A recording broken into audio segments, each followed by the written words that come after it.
again for another Tuesday Night Live, and we have Pete and Macca. Pete, how you go, mate? Yeah, good. Thanks, Fane, and welcome everybody, of course, to the Adelaide Crowcast for another Tuesday Night Live, our second one for 2017. Great to have you all along with us. And as you said, mate, we've got Macca joining us for the first time in 2017. Macca, how are you tonight? Oh, very good, gentlemen. Looking forward to another pleasant evening, although at the moment we don't have the lovely Nikki with us, and that's disappointing because I don't know who I'm going to argue with tonight. Maybe Phoenix. I'll step up, mate. Don't worry about that. Yeah, I was going to mention, and apologies to all the listeners, but Nikki not feeling very well tonight, so she's having the evening off, which is a bit of a shame, guys, because it would have been great to have had her input into what was a massive round of AFLW for the first time. Yeah, she would. Yeah, she would have been right on the ball with that, and it was a fantastic game to watch. And I presume that everybody listening and also everybody that's broadcasting watched that game. And to me, it was way above expectations. I loved it. Yeah, I certainly enjoyed it as well. Fantastic crowds, obviously, and caught the AFL themselves on the hop in terms of capacities and all the rest of it. So more than a successful opening round. And the standard of footy was really good, considering, in particular the Adelaide game, which was played under greasy conditions. I felt like the standard was good and it was enjoyable to watch.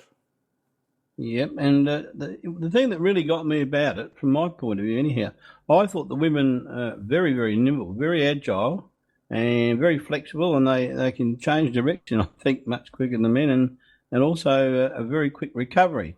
And what I was really staggered about was the physicality they showed. I see I think there's three is it suspended so far from other matches? Yeah.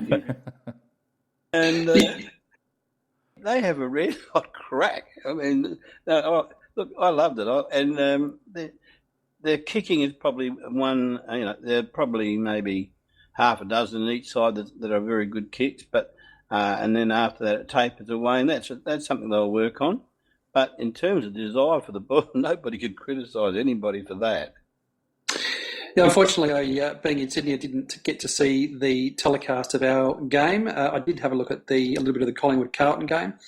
And I think the questions which arise for me, more on a macro level, I think, rather than actual game analysis, is just what the AFL do here, because are we looking at a crowd number that is going to be ongoing, do you think? Was it the novelty of the first round of women's football?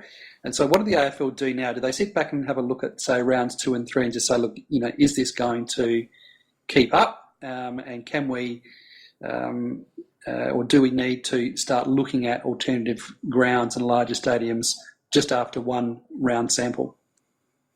Yeah, I think maybe in Melbourne they might have underestimated the turnout a bit. You would expect a slight... Well, my opinion is that you'd expect a slight drop-off in crowd numbers next week. But I think by and large, people just wanted to go and watch the footy. And I don't think that feeling will wane too much, considering there's not any other competing AFL games on at the moment. And so, you might see crowds drop off 10%, say, but I don't think it'll be a massive drop-off. No. And so what will they do about grounds then? If you think that there won't be much of a drop off in crowds, do they need to move these games? Well, it depends, I guess, on their costs. I mean, people aren't paying to get in, so you don't want to put yourself in a situation where the league is doing itself out of too much money. I mean, that said, the reports are from many of the grounds that the catering was pretty average. So, you still want to be able to provide people with a decent, spectating experience. And if they can't handle catering at a small ground, or if they haven't budgeted for catering at a small ground, you'd hate to let an extra, 5,000 in and be stuck even worse. Well, actually, that's exactly what did happen, because when they switched it to Optus in Melbourne, apparently the catering had run out well before half time. In fact, very early in the piece. So they did have obviously a standard set order, and they didn't seem to vary that. So, but that's going to be a hard thing to estimate because Pete asked the question: is it a novelty factor, or is it something that's going to continue at that rate? I mean, it's certainly going to have support and plenty of support. It's a question of, is it as much as it was? Does it increase because people thought it was a very good thing, or does it go down? You know, and I'm probably with Phoenix. It's probably going to drop off just a little bit, but I don't think it's going to drop off too dramatically because it's a good product. Well, the situation they've got, obviously, as it was well publicised in the Friday night game, they had to lock out. Reports ranged from 1,000 to 5,000 people. So they've launched this product. They've captured an audience. So really, they can't afford now, it seems to me, to blow that opportunity by having substandard grounds and substandard catering, as you say. Surely, you would think now that they would be ready to pull the trigger on some decent infrastructure, I suppose, if you want to call it, put a word to it, to surround the game, to make sure that those people who they've captured in that first round continue to attend and have a good experience. Yeah, the other pressure that's going to come on this particular competition is the fact that the pre-season games for the men start, and I think it's on the 24th of this month, and that'll be running side by side as not necessarily in competition, but in some people's minds it will be because they won't necessarily want to go to both, or maybe to none, depending on where it's going to be played. But I think that's where it's probably going to face its biggest test is when the men start playing their matches as for the 24th. Yeah, well, the first couple of rounds of the pre-season comp for the men's are not on main grounds, are they? They're regional grounds, is that right? Yeah, but I think they've been moved to some degree. I thought that Adelaide, I'm not sure where they play because I think there were a couple of changes made, but I think Adelaide is certainly playing all within this particular state, and they're playing. I think they're playing. No, we're not. Oh, sorry, one in Darwin, isn't there? No. Our first one's at Etihad against Richmond. I'm just having a look here, and then we've got Geelong at Richmond Oval, Brisbane at Hickenbotham. So it's actually, I'm not right. It's actually not regional the first round. So you're right. In that, it'll be interesting to see what happens when the women's are coinciding with the men's comp. You can't help but think that there'll be a drop off, particularly as they are playing locally. I would have thought maybe it was a good opportunity to perhaps play the first round of the men's competition at regional centres. And not have that overlap. So it will be interesting to see what happens there. Well, the original speculation was that we were going to be playing our first one in the country, off of memory. No. I thought we were certainly playing at least one of them in the country originally. And I could well be wrong with that, but that's what I thought I read somewhere sometime. But then again, I read a lot of stuff, and a lot of it's crap as well. So I don't know. You didn't read Crows Fan Central, mate, because we had that fixture. We had the fixture out ages ago, didn't we, Pete? Very controversial, mate. Very controversial, but nevertheless on the money. Almost. Right. Almost 110% on the money. There was a couple. I can't remember now. You might remind us, but I remember we were pretty close. We just got the order wrong. We got the grounds right. We just got the order wrong. So that's right. But haters going to hate, and we did get pinned a little bit for making stories up. But those haters went a bit quiet when the fixture came out, and we were pretty much right. And thanks to our source on that one, who I'm sure is listening as well. So the other thing I think arising from the Women's League, and something I alluded to last week, that I really don't want to hear or read anybody criticising the skill levels and I guess being a little bit, I think, condescending in that way of saying, look, they had it, skill level was pretty poor, but they had a go. the reality is that the women that have taken up this opportunity is that, 12 months ago they were playing in a league nothing like what they're playing in now, and this is, I used the word pioneers last week. They are pioneers, and what their role is going to be is that whilst we do see some good skills from them, the high school, what they're really doing is that they're capturing, a whole generation of young girls, and where we will see the benefit of that and the skill level rise is when these girls realise there's a pathway, and they will commence playing from a much younger age, and those skills will be ingrained and drilled into them. And as the years go by, we'll see that skill level increase. What these women are doing now is that they are offering something to young girls, and doing a bloody good job of it too, I might add. Yeah, well, no, I don't think anybody's going to argue with what you said at all, Pete. When one says that some of the skills need to improve, like, for example, when I mentioned the kicking, the more they play at this level, which is a new level for them, and I accept that, and nobody's having to bag them for that at all. It's a new level. It's not even a level, Macca. For some of them, it's their fourth or fifth game of Australian rules football. It's amazing. Yeah, and I accept that. And they're only the ones that are currently playing. They're only going to get better and better. And but there are some that obviously are better with their skills than others. And for example, Big Tex Perkins. I mean, that goal that she kicked, I reckon she kicked it from further out than some of the lesser kicks in the AFL kick it. I mean, I thought, she's a beautiful kicker of the ball. Well, I mean, even the first goal that was kicked by, it was Gibson, wasn't it? I took note of the replay, and she didn't break the 50-metre line when she let go of that ball, and it only took one bounce in the goal square. So on the run was, all of 45 metres with a wet ball. Look, the only thing that I felt was noticeable in terms of general skill level was the girls' ability below their knees in terms of picking up the ball and handling the ball. You're going to have kicking problems and all that because for many of them it's a new skill. But I felt in terms of actual general play, you could just notice that they weren't confident below their knees yet. And I think that's another area. Once the ball handling improves, it's going to become less scrappy because, there won't be players converging on a loose ball as much. They certainly play with good system. Again, that first goal that we kicked was pretty much coast to coast, and it was a fantastic piece of play.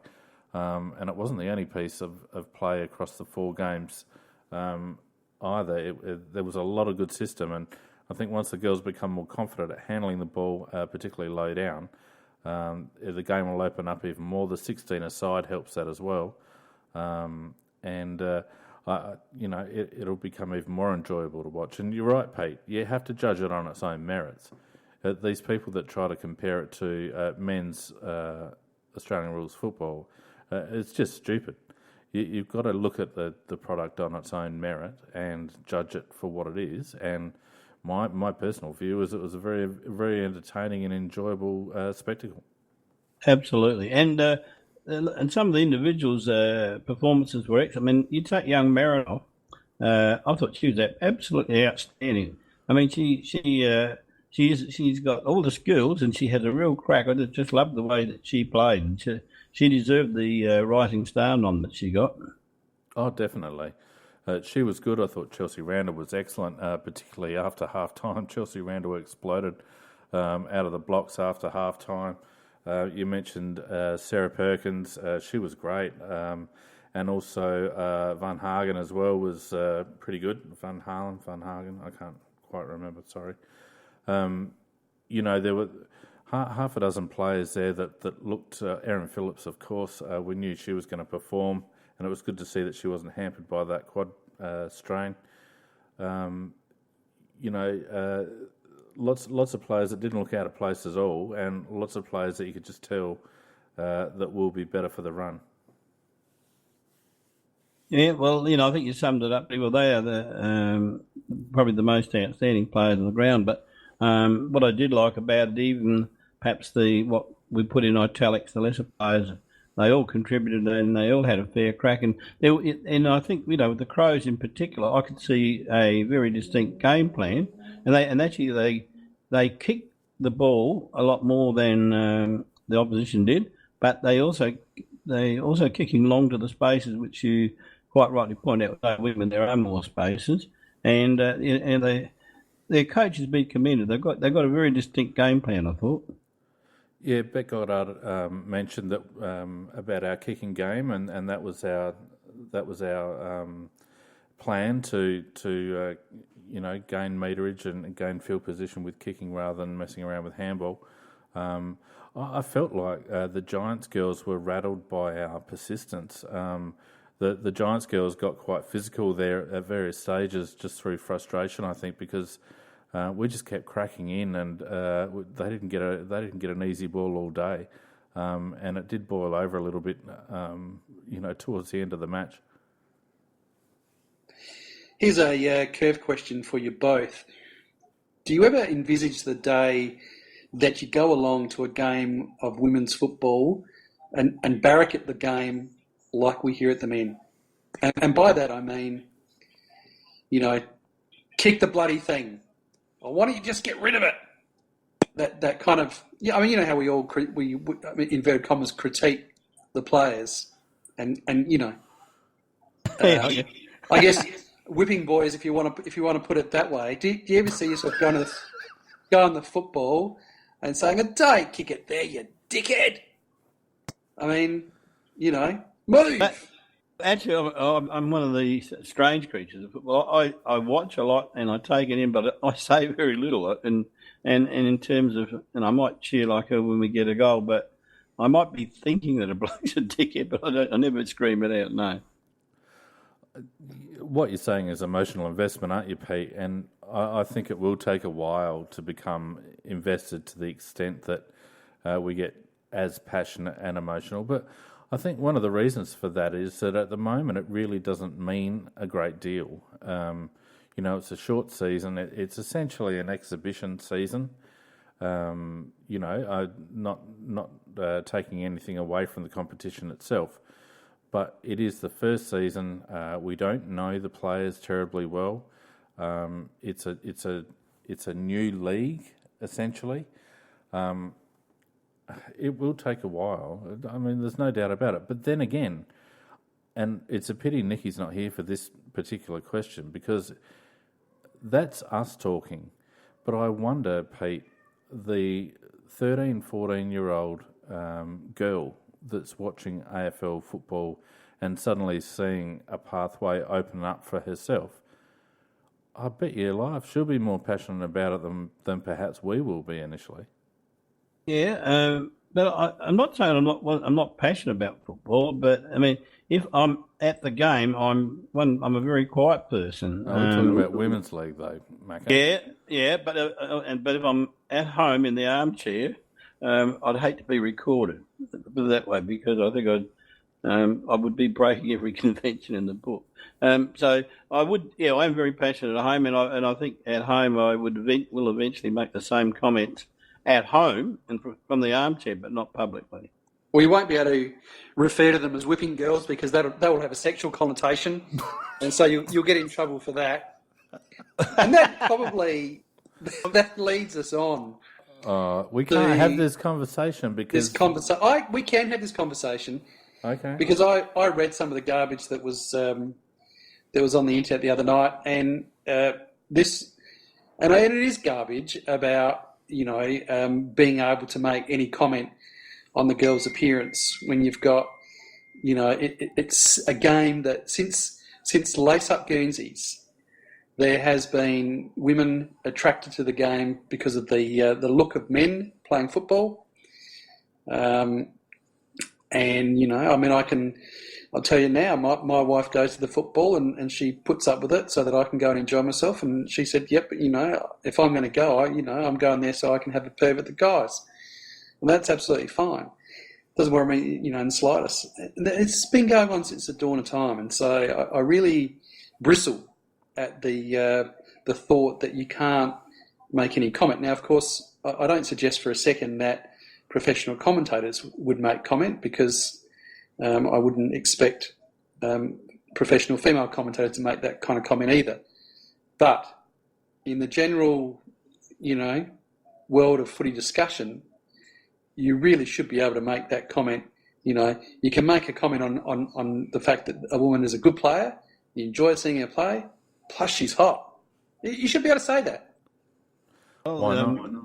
Well, I think I've made my position very clear on big footy, and I can't get Jenny off my back. It's like a blowfly buzzing around me, having a crack at me on. Although I think Phoenix was getting more than I got because he was arguing with Nicky. But yeah, I agree with you, Pete. And as long as it's not an indecent comment, if you don't make.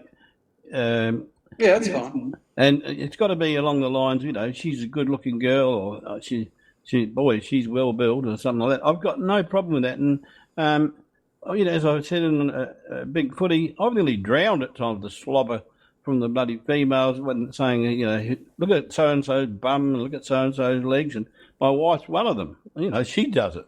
And I don't think anything of that. I don't think that's being out of the norm or breaking conventions or whatever it's supposed to be. It's just natural. It's normal.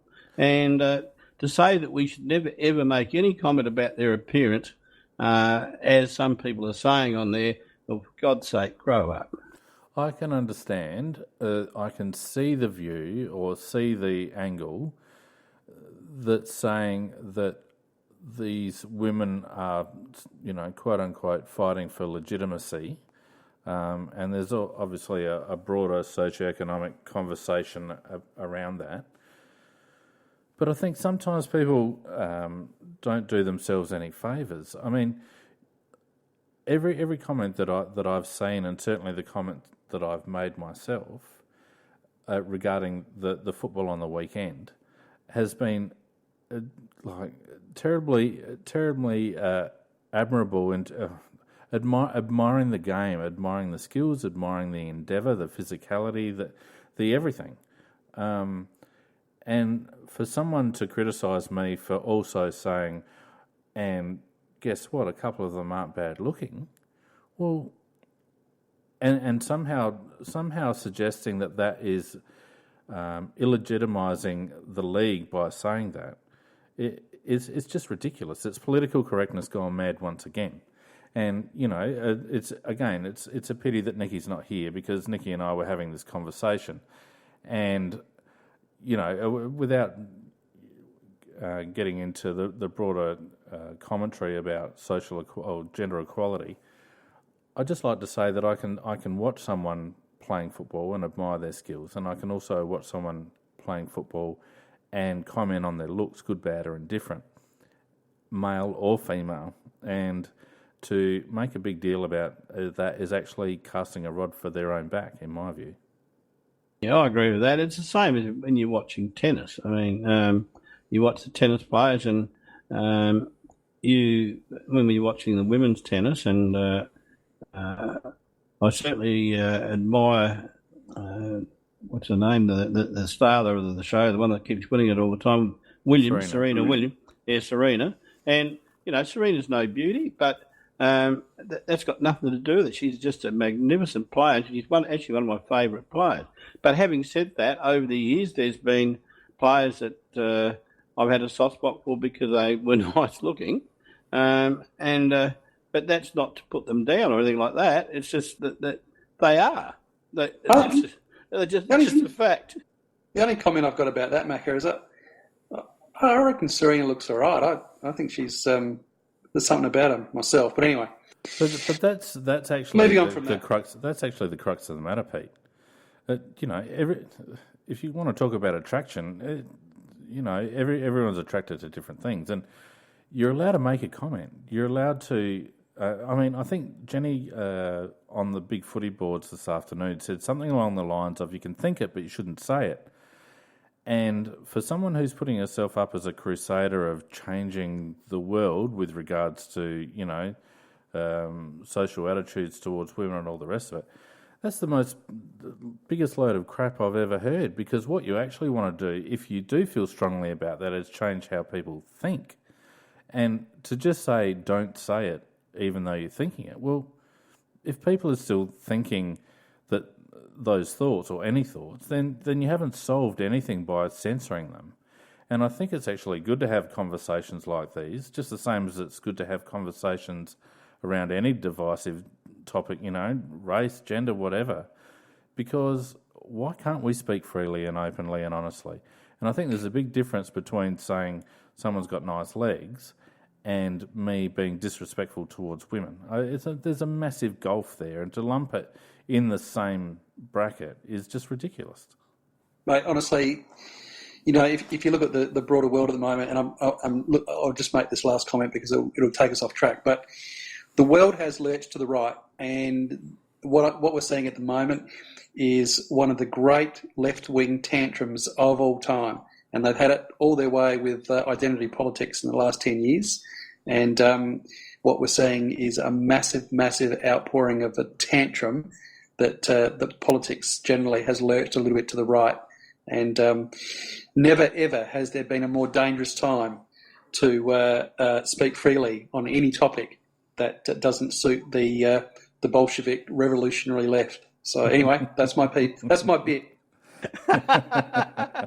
Yeah, well, I can. You're just making the Crowcast great again, one step at a time, aren't you, Pete? I'm making the Crowcast great again, mate. The Pats helped me yesterday. Oh, the Pats! Oh my God, was that just the most ridiculous comeback ever? Absolutely ridiculous. You wouldn't, I don't know. I never saw the odds, but I wonder what the bookmaker odds were when they were. What was it? It was about 25 down. Yeah. 25 down. Anyhow, 28-3 it was. You know that sports bet ad where the guy's sitting down next to his mate and they say can't lose from here, and then he goes out and gets a barbie, gets a sausage from the barbie, and the other team starts coming back and he's smashing the cash out button.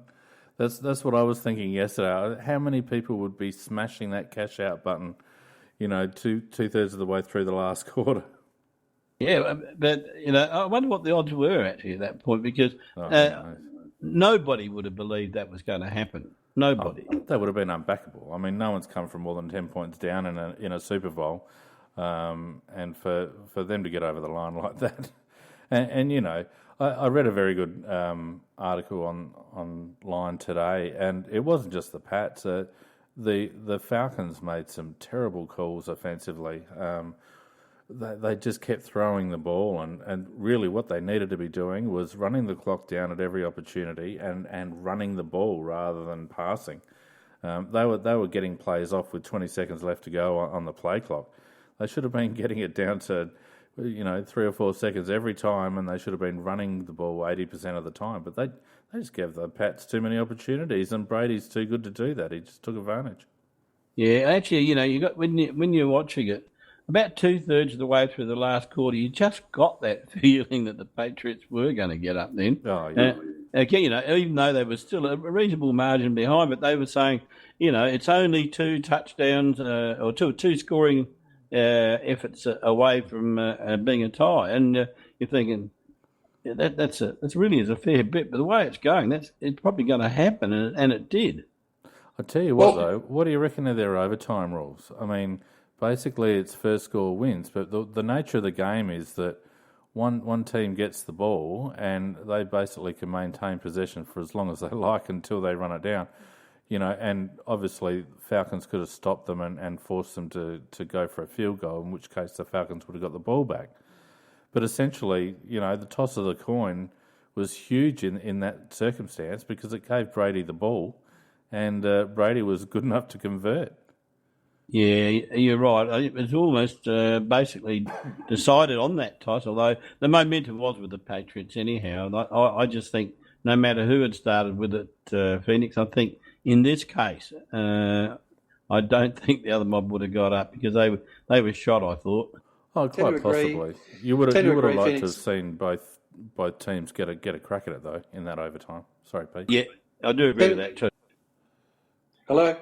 Tend to agree, Phoenix, probably the worst sport that you could have a golden score in, I think. But what was interesting as a result of that was the Twitterverse, which gave rise to a complete outpouring of Trump supporters who were happy to equate the Pats win with Trump's win, and there was all sorts of memes and things and comments going around that the Falcons equaled Hillary and the Pats equaled Trump, and it was quite amusing. Well, they do call the Patriots the whitest team in the NFL. Yeah.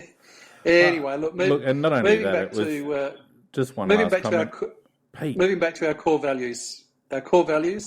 Hang on, one last comment on the NFL. Yep.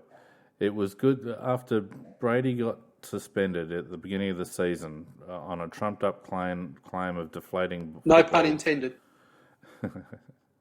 It was good to see the NFL commissioner having to hand over the Vince Lombardi trophy to Brady at the end. It was massive irony.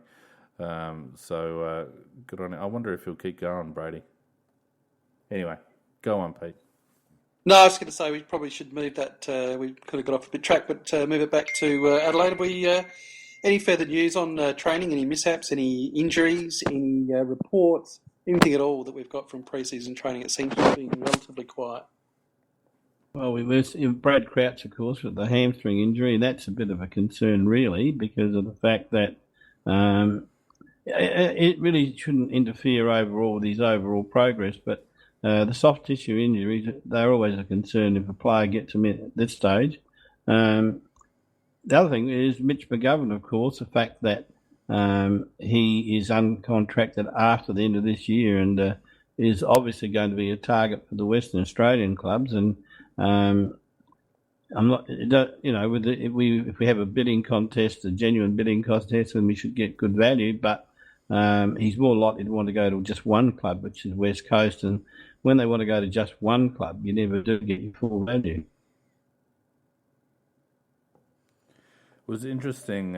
Tim Gossage was on SEN this afternoon, and this topic came up, and Mitch's brother had done a bit of radio with Gossage last season, and the word from Gossage, and Gossage is usually pretty straight up and down, was essentially that his words, the plan has always been that at some stage the brothers will play together.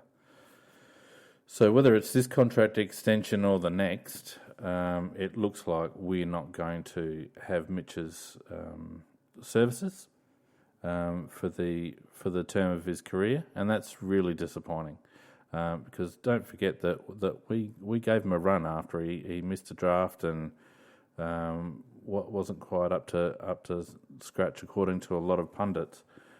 We gave him a run, and here we are again with this go home factor. And I'm starting to actually blame our recruiting staff somewhat, because if you're going to start seeing go home factors evident, whether it be close ties to an area or a brother situation or what have you, buyer beware. I would have thought, and we won't get value for Mitch, not at all. Is there some argument though, Fina, and I do accept what you're saying, it does frustrate me as well. Is there some argument, though, that there is still value in picking up a player like him in the 40s? And let's say we know the writing's on the wall, and so we're proactive and we get rid of him next year, and we get something like a late first round pick for him. In the great scheme of list management, and you look at list management very, very closely, and I've got great respect for how in-depth you have looked at it. Is there value in saying, well, all we've spent is a pick in the 40s, which is a speculative pick on most occasions anyway. That's all we've spent on him. Yeah. We've put 3 years into him, but we've turned him into we've managed to turn that into a first round draft pick, and so we've actually profited from the development that we've put into him. Yeah. Is that a thing? Look, it is a thing. I mean, it's that whole Moneyball equation, and if you're looking at it from purely a stock point of view, then absolutely we've made ground on Mitch McGovern as a stock. Notwithstanding the fact that we've put development time into him, I think there's a further cost though to the club, and that is instability of lineup. And, Mitch plays another 20-odd games this season. He's going to be integral to our forward line. And just the same as losing Danger, destabilise our midfield and probably cost us a run at a premiership last year. Losing a Mitch McGovern who's had 2 years under his belt and is up and going is more than getting a first round pick for a fourth rounder. Does that offset the fact that we've now got to find another talented forward and integrate him into our system and hope that he's as good or good enough to fill the hole? And I don't know. I think the thing with AFL teams and the whole cycle of premierships, generally the teams that are able to build a solid foundation of players are the teams that are successful. And if you keep turning over quality players through one reason or another, you're not going to win a flag. History tells you that. So losing a lad Did the Dogs really do that though? Did the Dogs do that? Yeah, they did. They've done that since 2012. They built a list from 2012, and they didn't lose anyone. And all those players have played together, and they were able to form that foundation. We had Danger at the top of his game, wins a Brownlow medal last year, and he's wearing the wrong colours simply because, he decided to go home. Not only did it strengthen Geelong, one of our rivals, but it weakened us considerably. So there's a double whammy there. West Coast are in the hunt every year, and all of a sudden they've got Mitch McGovern in their forward line. We don't have Mitch McGovern in their forward line. It's a double loss. So, yes, from a draft point of view, you could say, fourth rounder to a first rounder, you've done well. But I don't know whether it actually equates to premierships, Pete. Yeah, I agree. You summed it up very, very well there, I think, Phoenix. And if you look at the sides that have won premierships, Hawthorn, they do exactly what you were talking about. Every year they add somebody from another club. Instead of losing a Mitch McGovern, they gain a Mitch McGovern type and add something to them. Now, last year was probably one of the years that they didn't. They actually lost Jared Roughhead because of these unfortunate circumstances, and they weren't quite there because they didn't do the expansion they normally do, expansion of their list at somebody else's expense. But it was the Bulldogs who actually did it this year, or the year just gone. And what Phoenix said about Dangerfield, 100% right. The guy was a run of Brownlow medal. Put that in our side, and it would have made a big difference. And if we lose Mitch McGovern, yep, good return on investment, but the coach doesn't look at it that way. He's just got his game plan going down the drain slightly. So I think it's important we sign him up for at least another couple of years. Well, we're going to lose him. I think that much is clear. I wouldn't sign him up, Macca.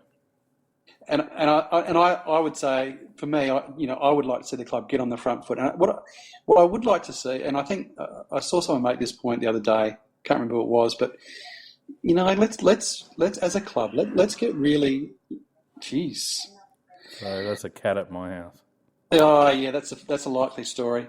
What I'd like to see is I'd like to see our club, get really, really ruthless and actually play this game, play this off-field game, and play the game like the Hawthorns of the world play it.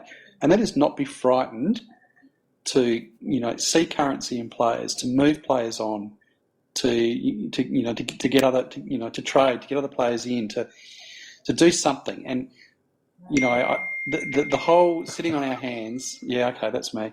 He's ready, Pete. The whole thing of sitting in our hands with Dangerfield. Probably maybe difficult because he didn't want to leave, but I just felt that there was potentially more they could have done rather than just sit on their hands and hope for a year that he was going to change his mind. Yeah. I will be absolutely. It's annoying. It would be annoying to lose McGovern. I will be ropeable if we just sit on our hands and just hope. Culture's going to keep us together. Yeah. Get on the front foot. Get rid of him. Get what you can for him, and move along. Look, I agree. And Tippett was a classic where we could have shifted him on to Brisbane. Brisbane were happy to do a deal the season prior to that fateful season, and by all reports, Stephen Trigg knocked it on the head. Now, just irrespective of the stupidity of doing that in light of circumstances, the fact is that if Tippett wanted to go, we should have gotten best value for him before push came to shove. Not only do I think we need to do that, Pete, but I'm now forming the view that we shouldn't be playing a bloke like Mitch McGovern if he's not going to be a long-term member of our team. We've got Harry Deer in the twos. We've got other players in the twos that could come up. John O'Beach is going to be around forever. Different type of player, but still like someone that you can slot into a forward line and adapt a game plan to. If Mitch isn't going to commit to the club, then I don't believe that there's any point in developing him any further for West Coast. Yeah, I couldn't agree with you more, mate. Just get rid of him. Get him out of the side and trade him off. And you're spot on with Tippo as well. And that was a case where it could have all happened, but where Triggy got involved was that he wanted players. Brisbane would have given us their first and second. Well, I disagree with you partially.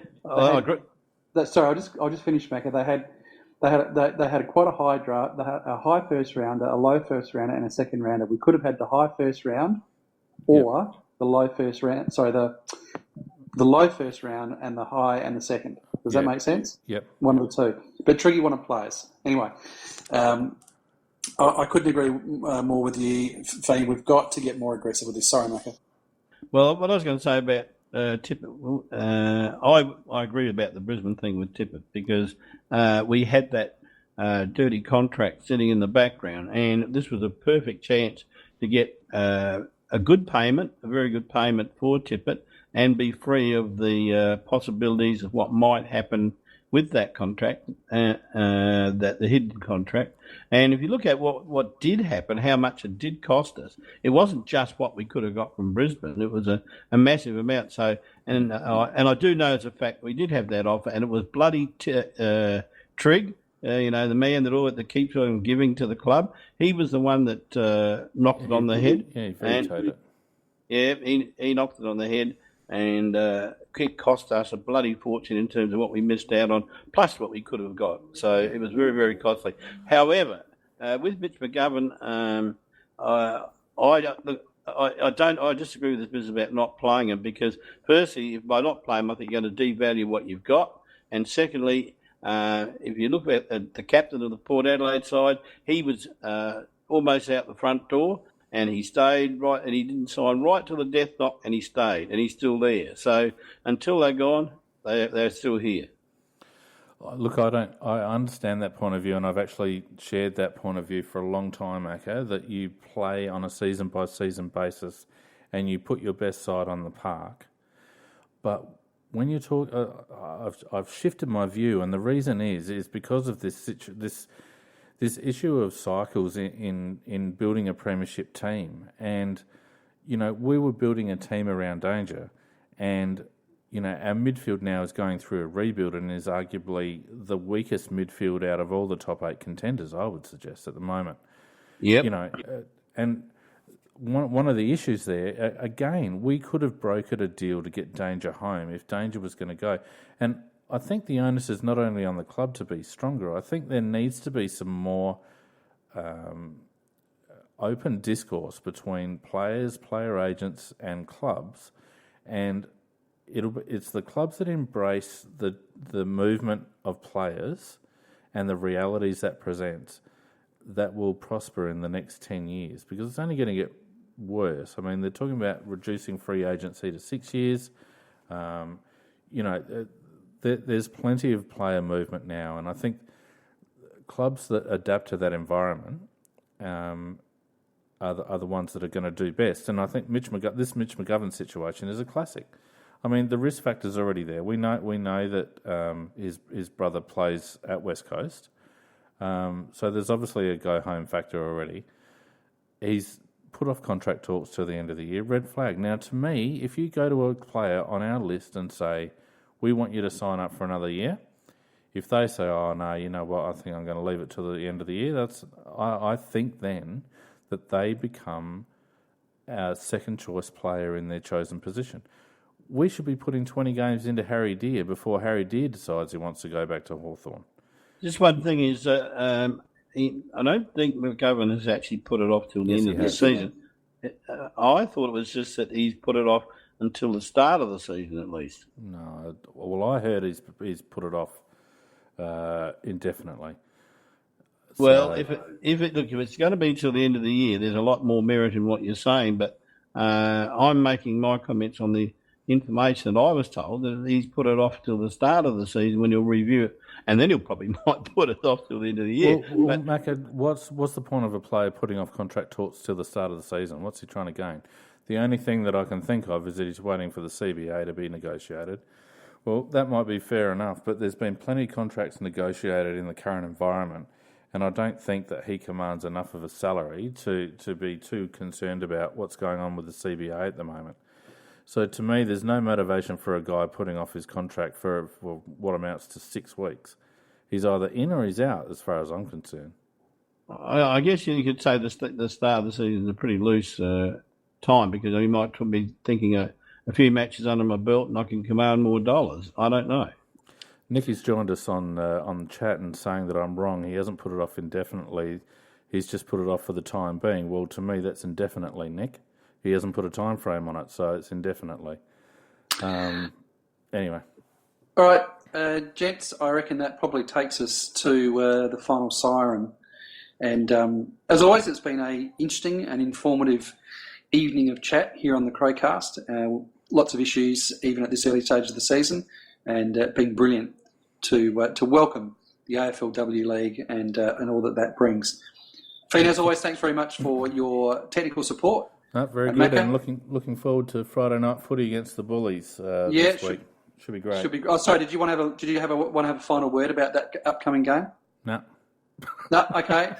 You want to go? So do I. And Macca, great to have you back on board for another year. We enjoy your insights as always. And Nicky, hopefully you're feeling, if you're listening, hopefully you're feeling better. And we look forward to chatting with you next week. Thanks very much, everyone, for joining the Crowcast. We'll catch you next week. Yep. Good night, all.